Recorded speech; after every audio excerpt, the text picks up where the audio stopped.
Jangan coba-coba ikuti cerita ini. Karena apa?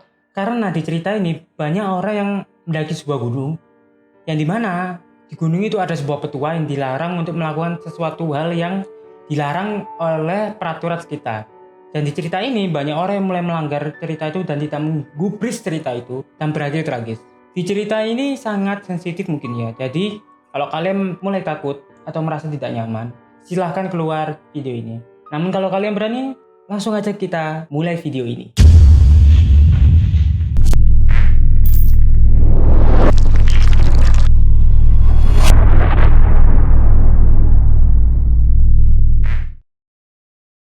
Halo semuanya, selamat datang di Ngacek bersama saya Rafli di konten cerita horor. Di konten ini aku ngebawain sebuah cerita horor lagi nih yang sudah gue rangkum dari beberapa website.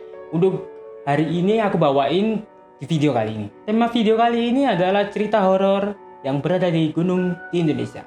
Ya kalian tahu lah, di gunung Indonesia itu memiliki banyak kisah mistis tersendiri ya. Jadi daripada kebanyakan ngomong lagi, langsung aja kita mulai ke cerita yang pertama.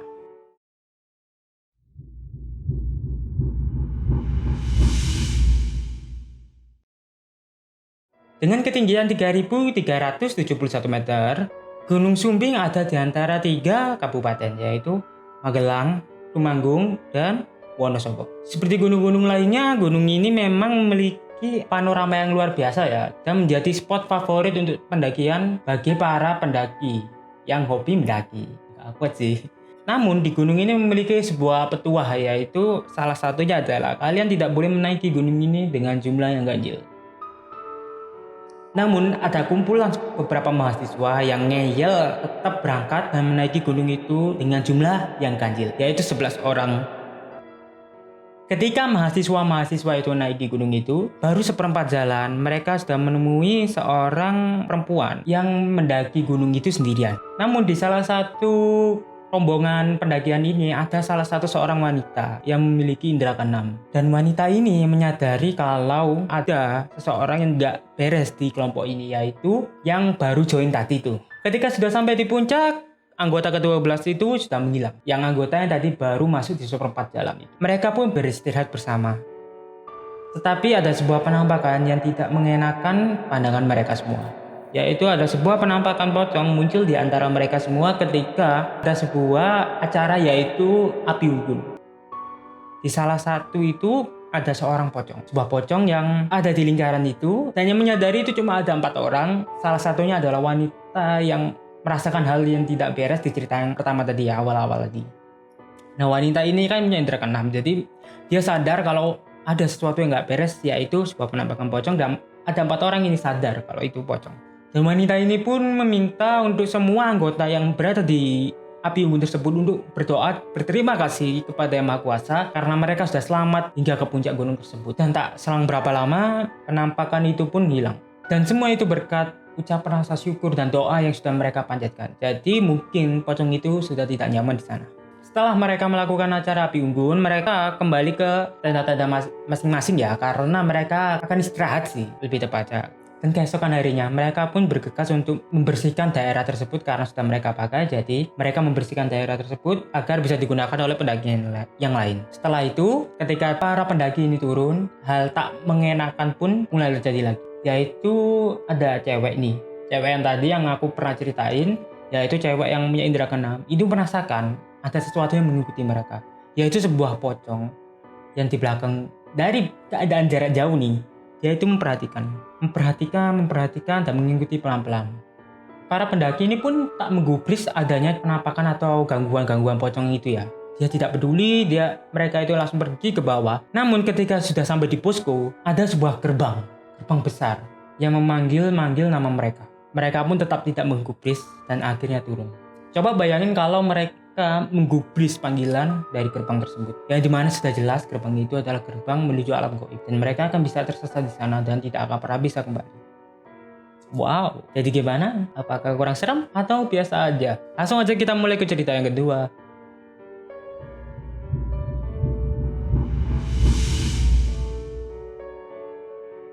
Gunung Semeru ini nih memiliki ketinggian yaitu 3.676 meter. Dan Gunung Semeru ini berada di antara 2 kabupaten, yaitu Kabupaten Malang dan Kabupaten Lumajang. Gunung ini juga termasuk wilayah kawasan Taman Nasional Gunung Bromo yang ada di Tengger, Semeru. Menjadi gunung tertinggi di Pulau Jawa, ternyata nih, selain memiliki pemandangan dan view yang luar biasa indahnya, di gunung ini juga memiliki kisah mistis tersendiri, yaitu salah satunya adalah ada pendaki nih yang memiliki 5 anggota dan 1 anjing yang siap menjaga mereka. Hari itu kelima pemuda ini melakukan persiapan besar-besaran untuk menaiki salah satu gunung tertinggi yang ada di Pulau Jawa, yaitu Gunung Semeru tadi. Di ekspedisi ini, mereka terdiri dari 5 orang dan 1 anjing, dan 5 orang ini berasal dari kota Madiun.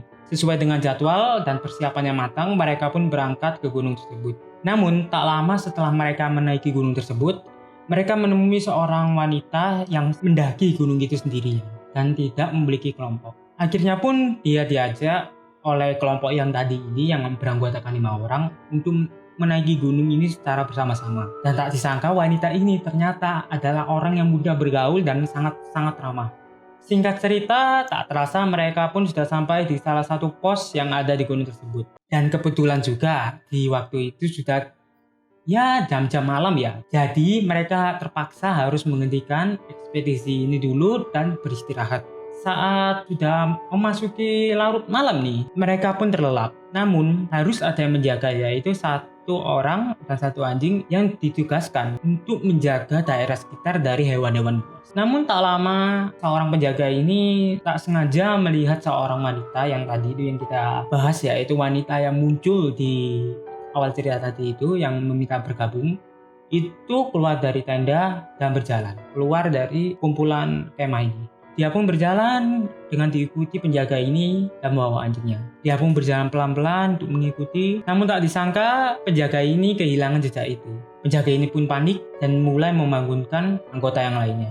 Mereka pun semuanya panik gila-gilaan dan mulai mencari wanita ini. Dalam keadaan gelap pun, mereka tidak mungkin tuh bisa menemukan wanita itu. Karena apa? Karena gelap. Dan kalaupun kalian berteriak, itu pun percuma. Yang ada kalian akan mengganggu orang-orang yang ada di sekitar situ atau makhluk lainnya. Kan nggak tahu. Jadi mereka memilih untuk menunggu keesokan harinya untuk mencari wanita ini. Saat sudah pagi, mereka pun berbenah dan berberes-beres untuk persiapan mencari wanita ini. Kelompok ini dibagi menjadi 2, yang dimana setiap kelompok ini akan mencari wanita itu hingga ketemu. Salah satu kelompok sudah mencari hingga ke ujung jurang Gunung Semeru.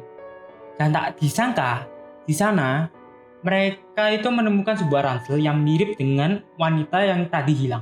Akhirnya mereka pun refleks untuk memanggil kelompok yang satunya agar segera membantu mencari di daerah tersebut. Diduga mereka akan menemukan wanita tersebut di daerah tersebut karena ada ranselnya tuh tadi. Tak disangka, beneran kejadian. Dia menemukan sosok jasad yang sudah terbujur kaku, yaitu seorang wanita yang tadi kita bahas. Para pendaki 5 ini, mereka pun bergotong royong untuk mengangkat jasad itu. Hingga jasad itu pun naik ke atas dan salah satu di antara mereka turun untuk memanggil tim SAR. Ketika tim SAR sudah sampai dan mengidentifikasi mayat tersebut, tak disangka mayat tersebut, coba tebak umurnya berapa? 1 bulan. Ya, mayat tersebut sudah berumur 1 bulan. Dan para pendaki itu pun syok bukan main karena mereka tak menyangka bahwa yang bersama mereka itu bukan sosok manusia asli, melainkan sosok yang menyerupai mayat tersebut untuk ditolong agar segera jasadnya itu dikebumi. Oke semuanya, gimana cerita kali ini? Apakah cukup menyeramkan? Atau cuma biasa aja kayak cerita-cerita sebelumnya yang pernah aku ceritain? Atau mungkin kalian ada yang bingung? Coba aja komen di kolom komentar, aku ingin tahu pendapat kalian. Sudah tak terasa kita sudah mencapai ujung video. Jadi aku mau mengingatkan kalian kalau aku akan ngebawain cerita jauh lebih serem setiap kalinya. Jadi please kalian bisa klik tombol subscribe itu dan komen di bawah. Mungkin dari kalian ada cerita yang lebih horor. I'll see you guys next time. See you in the next video. Bye bye. Oh ya, mungkin mereka sudah ada di belakang.